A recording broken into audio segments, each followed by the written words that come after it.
C'est pour ça que la méditation a toujours été vendue à travers les siècles, parce que la méditation au minimum, elle te permet de décompresser normalement, décompresser le cerveau et de commencer à relâcher les tensions.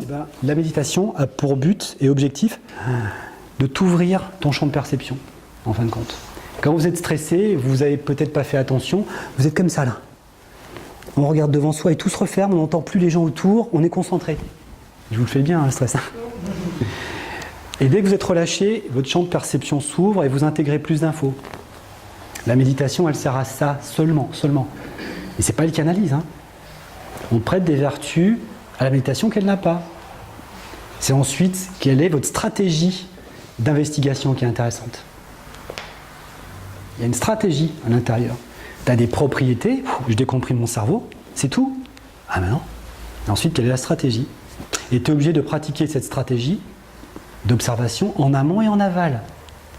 Ça veut dire que tu es emmerdé, c'est pas la peine d'aller méditer, tu ne trouveras pas. Il faut déjà, avec les moyens que tu as en veille, d'avoir un champ organisationnel assez propre pour savoir ce qui t'arrive. Savoir où te diriger. Et ensuite, d'aller à l'intérieur voir, si tu as d'autres informations, de comparer avec l'extérieur. Et tu es obligé de pratiquer cette stratégie d'observation en amont et en aval. Ça veut dire que tu es emmerdé, c'est pas la peine d'aller méditer, tu ne trouveras pas. Il faut déjà, avec les moyens que tu as en veille, d'avoir un champ organisationnel assez propre pour savoir ce qui t'arrive. Savoir où te diriger. Et ensuite, d'aller à l'intérieur voir, si tu as d'autres informations, de comparer. Et en quoi ça va être bénéfique pour toi ou pas.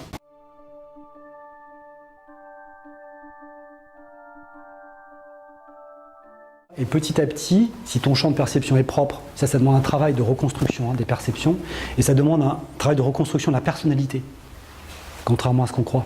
Si tu as une personnalité qui est à peu près construite correctement, tu vas piocher des bonnes informations, parce que ta personnalité, elle a plus la capacité à la regarder les choses qui fâchent pour elle. Elle est moins susceptible pour elle-même. Voir que c'est toi qui as vraiment merdé, tu arrives à le voir. Autrement, tu as diabolisé quelque chose ou quelqu'un obligatoirement. Ce qui est des fois pas faux, je dis pas. Et dans beaucoup de cas, on cherche à aller diaboliser quelque chose qui n'est que l'expression de notre mal-être, à pouvoir être sur nous et d'avoir une construction assez intéressante pour faire le tri des informations. Ça va? Il faut du temps, il ne faut pas être pris dans l'engrenage de la vie et de... Ah ben si, c'est une excuse. Non mais... je te taquine. Je crois que c'est une excuse, mais... ah, une belle, Quand on... Il faut vraiment prendre du temps pour arrêter. Et quand t'as pas le choix, tu le fais. S'il faut te lever à 5h du mat comme je faisais, parce qu'à 7h, il fallait que je fasse autre chose, bah tu te lèves 2 heures avant, allez t'en chies, bah ouais, mais bon, t'en chies plus à rien comprendre. Après, c'est vous qui voyez comment vous avez envie de fonctionner. Moi, j'ai un conjoint, j'ai une petite fille, j'ai un boulot, j'ai des stages, vous voyez, on est le 15 août, c'est férié, je suis là, et ouais, le temps, on le prend, le temps. De savoir pourquoi on est tombé et pourquoi... Du coup, à ce moment-là, une fois que tu as le trauma, tu es obligé de le prendre. Oui, voilà, c'est ça. Mais c'est pas forcément à ce moment-là que tu comprends bien les choses. Parce que tu peux trimballer ton trauma pendant des mois et des années. Mais tu ne vas pas comprendre du premier coup si ta structure de personnalité n'est pas propre. Et donc, à un moment donné, il va peut-être falloir apprendre comment on se construit, plutôt qu'avoir des méthodes. Et bon, je pensais à quelque chose, effectivement, avec tous les dogmes qu'on nous a inculqués, toutes les méthodes. Tu as une méthode qui consiste à non, je ne veux pas voir le caca, je vois que la lumière et le beau, le positif. L'autre dogme, c'est non, moi je vois que ça, parce qu'à un moment donné, je comprends que prendre des coups violents ne soit voué qu'à être une répétition dans la vie des gens. Et on arrive quand même à progresser, à se refaire un contexte un peu plus sympa, etc. Mais pareil dans la tridimension. Tu vas te faire un contexte plus sympa parce que tu allais trouver une copine, donc ça y est, ta peine est un peu amortie, ou tu vires ton mec et t'en prends un autre, ce qui t'arrange rien parce que tu es de toute façon construit comme ça, ou tu as de l'argent et dans la société, tu vas pouvoir, changer les idées, peu importe, il y a plein de méthodes pour ça. Et là, tu te dis, ouais, quand même, là, c'est bon. Ouais, tu as juste dépassé l'événement. Mais par contre, la construction, tu ne l'as jamais dépassée. Comprenez? Et là, ça vient te retitiller, te retitiller, te retitiller. Donc de toute façon, on est obligé de prendre du temps. Et il vaut mieux le faire hors trauma. Ah si, il me dit, ouais, moi je médite tous les jours. Tu dormes les yeux ouverts ou pas, hein. Est-ce que tu vas chercher ton système, explique-moi ce que tu fais, pourquoi tu le fais. Après, le temps que tu peux prendre, c'est un quart d'heure, 20 minutes. Essayer de trouver vraiment comment tu fonctionnes réellement. En posant à plat, dis donc, pourquoi moi, j'ai construit ce mécanisme-là, si tu préfères. Vaut mieux le dire comme ça, peut-être. Pourquoi? Et pas qu'est-ce qui t'arrange dans ce mécanisme. Rien t'arrange, ça te fait chier. Tu t'es planté, donc ça t'arrange pas. Tu peux pas te dire en quoi c'est un bénéfice secondaire. C'est quoi cette connerie? J'ai fait une connerie. En quoi ça t'arrange alors? C'est qu'est-ce qui s'est construit derrière et pourquoi tu régurgites tout le temps ce système-là, quoi. Qu'est-ce que tu n'oses pas voir de toi-même? Qu'est-ce que tu poses pas en réalité? On t'a appris quoi aussi? Peut-être que tu n'étais pas capable. D'accord, ça c'est les bases. Donc tu te refermes. Et ça c'est la base, hein, c'est le b.a.-ba bébé. Hein. Et c'est ensuite, pourquoi tu as enregistré ce programme? Parce que moi je ne l'ai pas enregistré par exemple. Pourtant, à mon époque, t'as pas le droit d'être comme ça, t'as pas le droit d'être dans les hyperperceptions, t'as pas le droit de remettre les dogmes en cause. Bah, pourtant je le fais. T'as pas le droit de dire autre chose que ce que la société énergétique, religieuse et spirituelle t'autorise à dire. Autrement, t'as pas compris. Et ça prend pas, par exemple. Donc il y a bien des raisons. Et qu'est-ce que vous n'avez pas envie de voir? Et qu'est-ce que, vous n'arrivez pas à voir en termes de médiocrité dans votre système? Qu'est-ce qui est tout le temps en train de résonner? Ou t'es nul, t'es vraiment merdeux de faire comme ça? Et pourquoi tu ne veux pas le voir? Pourquoi tu trouves plutôt une excuse pour justifier que tu vas toujours faire comme ça? Et tant que tu ne vois pas les deux faces de ta médaille, c'est-à-dire ce qui est très bien, et si tu ne regardes pas comment tu fonctionnes de bien pourri, quoi, ben, tu n'y arriveras jamais. Et de vouloir occulter le pourri et de regarder que la lumière, tu vas tout le temps justifier ta façon de fonctionner en fait. Et ta façon de fonctionner, je vous donne l'indice quand même, elle est sur 3 plans. Toi par rapport à toi par rapport à l'autre. Alors le lien à l'autre est pourri, hein. Et parce que le lien à toi il est pourri aussi. Donc si toi tu as peur de toi, tu vas prendre la vie de l'autre. Et si en plus tu as peur de l'autre, tu vas prendre la vie de tout le monde. Comprenez où ça vous emmène?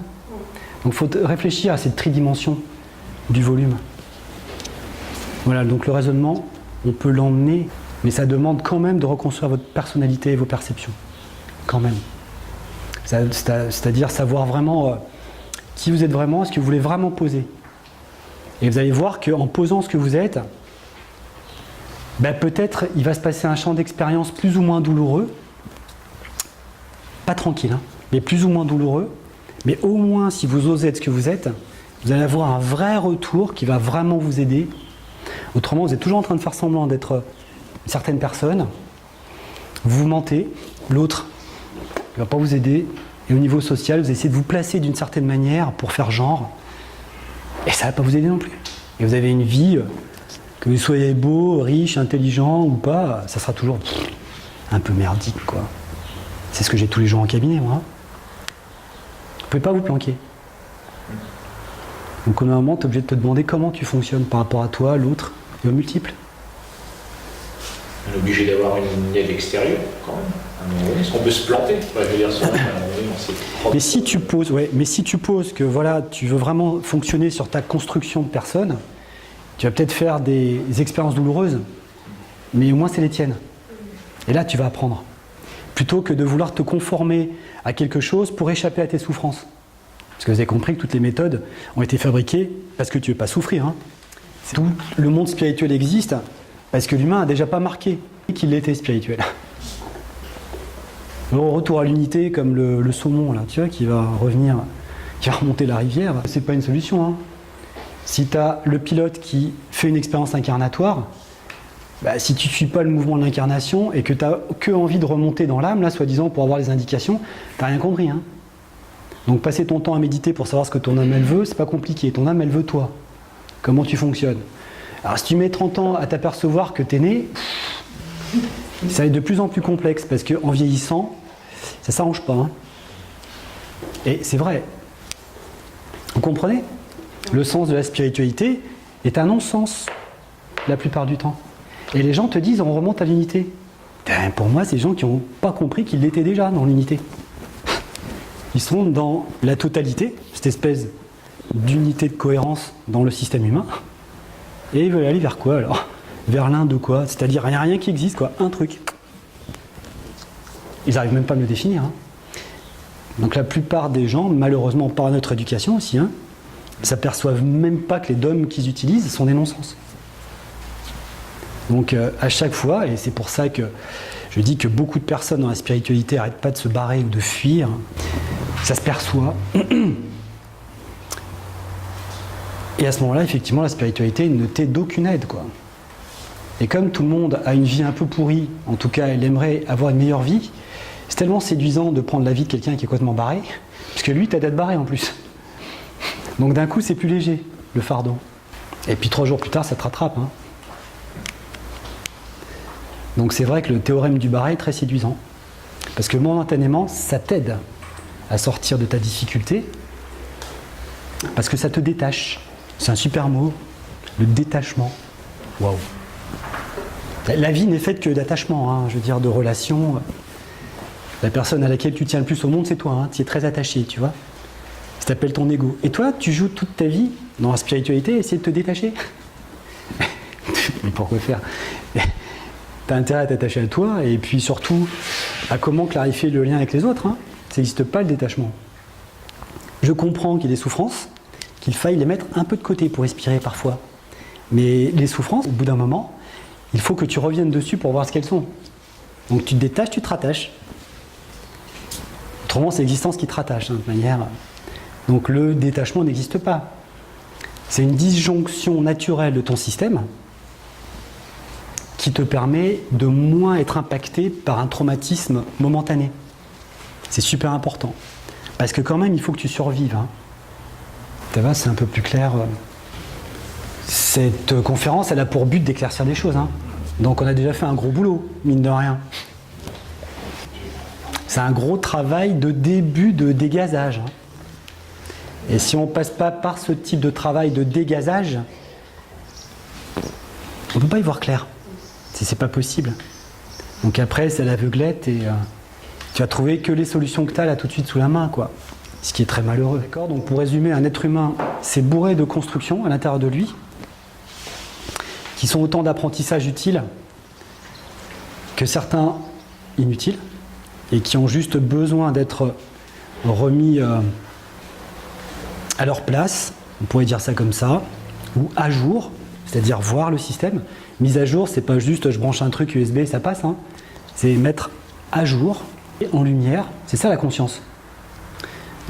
Et puis que le facteur humain est un être multidimensionnel avec un potentiel énorme, où toutes les choses se font automatiquement à travers vous, mais à des niveaux colossaux que vous ignorez.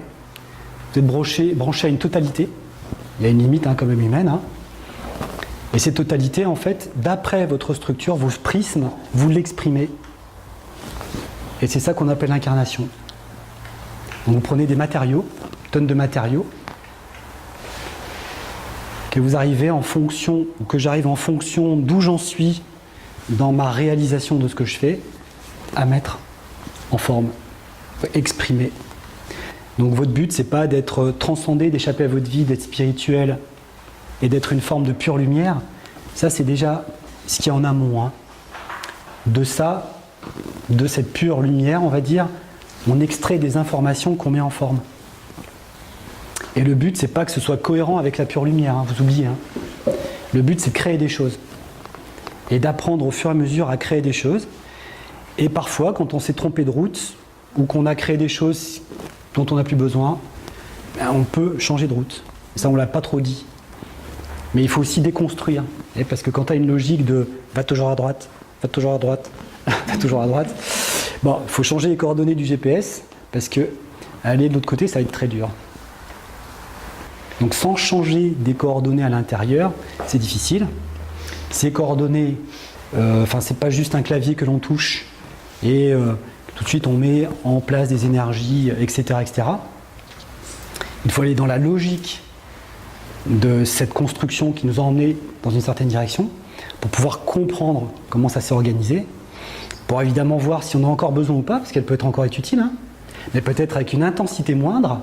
Donc il y a des caractéristiques que vous avez, que vous n'aimez pas, qui sont extrêmement utiles, comme les coups de tonicité que vous pouvez avoir, des fois les petits coups de colère que vous pouvez avoir, c'est extrêmement utile pour bouger, changer des choses. Voilà.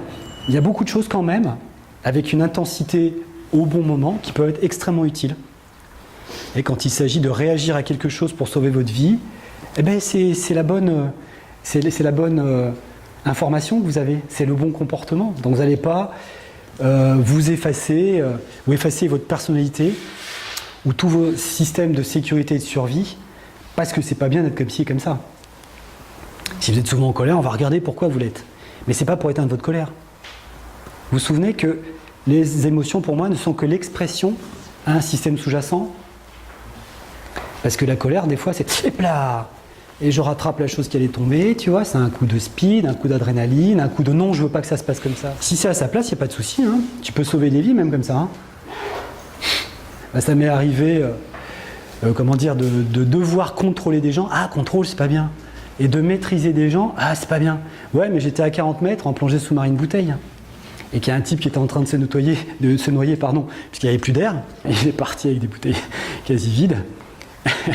Et donc il a bien fallu maîtriser le gars qui se débattait, qui m'arrachait le masque pour lui mettre un détendeur de secours, et puis de regarder là si on devait faire un palier, pas un palier, qu'on se tue pas quoi déjà.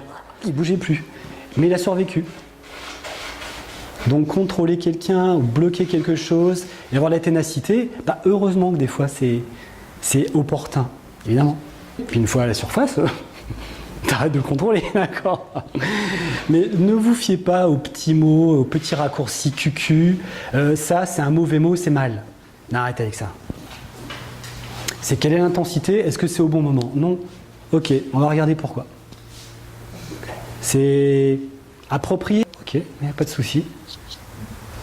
On ne doit pas tous avoir des caractères de moines légumes à méditer. Hein. Je vais me faire engueuler. Non, mais attendez, c'est pas une finalité, excusez-moi. Hein. Passer son temps toute la journée à méditer, c'est pas une finalité pour l'humain. C'est une possibilité qu'on a d'aller chercher des choses, mais ça, normalement, te faire un checking de toi-même, mais c'est un peu tous les jours que tu dois le faire. Et tu vas voir que tu as été très souvent con dans l'histoire depuis très longtemps. Et ça, c'est super important déjà de commencer par ça. De se mettre un petit peu au propre dans ses propres caractéristiques. Se demander ce qui nous influence, l'autre, la totalité. Est-ce que c'est judicieux, pas judicieux? Comment on peut collaborer, comment on peut poser la collaboration, plutôt que tout exploser, hein, etc., etc. Ça va? Bon, on a tout dit et rien dit, hein. Mais quelque part, on a dégazé beaucoup de choses. Ça va travailler très fort aussi à l'intérieur de vous. Et puis, si vous avez d'autres questions, ouais, c'est difficile, hein, parce qu'évidemment, dans les traumas comme ça, qui sont extrêmement difficiles pendant un viol, c'est un exemple évidemment, hein, des traumas assez morbides, on peut se poser la question de savoir comment s'articuler. Ben, s'articuler sur 3 plans. Donc il faut arrêter de dire que ça vient de la personne parce qu'elle l'a créé, c'est son programme. Il y a forcément quelque chose à l'intérieur qui peut mettre en route des circonstances défavorables contre soi-même, en lien avec l'autre et en lien avec un système. Donc en fait, je peux répondre qu'au cas par cas. Et voir en quoi ça répond à une structure difficile et morbide chez la personne, en quoi ça répond sur les structures de lien avec l'autre, et pourquoi le collectif va être au courant en fait. Et en quoi nous, qui sommes le collectif qui a eu l'information de cette personne violée, hein. Mais pour la personne qui a été violée, toi tu représentes le collectif, tu représentes l'extérieur, autre chose, tu comprends? Pourquoi cette information s'est propagée à l'extérieur chez les autres? Et qu'est-ce qu'elle fait réagir chez toi? Ça va? Ça c'est une première piste. Et pour toi, c'est quand tu apprends le viol de quelqu'un, qu'est-ce que ça fait réagir chez toi? Et ça te ramène à toi. Vous comprenez? C'est pas simple, hein? Oui, ça veut dire qu'une expérience difficile, elle est liée à toi, aux autres et à une multiplicité. Donc à chaque fois, tu regardes en quoi ça fonctionne pourquoi ça fonctionne sur toi, comment c'est possible que ça fonctionne avec l'autre, et en quoi la collectivité, quand elle est au courant, ça la fait avancer ou pas. Bon, si tout le monde se dédouane, on s'en fout, ok. Mais quand tu le ressens viscéralement, qu'est-ce que ça fait? Ah, ça me met en colère. Non, mais c'est pas de ça qu'on parle. Si ça te met en colère, ok, c'est la base. Mais après, ça vient toucher quoi? Ah, ben, mes frontières. Et je vous ai pas parlé de frontières tout à l'heure? Et de personnalité? Donc il y a des constructions et des déconstructions de personnalité. Quand ta frontière, elle n'est pas construite correctement, il y a des systèmes invasifs sur le tien qui vont te montrer que ta frontière n'est pas construite correctement. Vous comprenez? Ça va, c'est mieux? Et comment est construit? C'est pas simple. Ben, comme ce que je vous ai dit tout à l'heure, C'est pour ça qu'il joue. mais vous n'avez pas l'habitude. C'est-à-dire qu'à un moment donné, il faut reprendre sa personnalité. Je peux vous aider, hein, et voir comment vous êtes construite dans cette personnalité. Et oui. Est-ce que vos frontières sont vraiment actives ou pas? Parce que socialement, je peux te dire bonjour, mais ça se trouve, tu ne peux pas m'encadrer. Hein. Et oui. Socialement, tu as un comportement, à l'intérieur de toi, tu es mal. Et les frontières, on a tellement peu l'habitude de les sentir, de les bouger, qu'au bout d'un moment, pour des raisons sociales, parce que ça me rapporte quelque chose, ma sensation, je l'oublie. Mais tu as raison de l'oublier, puisque socialement, tu joues un jeu. C'est pas le problème. C'est après, en quoi, toi, ça t'a fait du mal, à un moment donné. Tu comprends?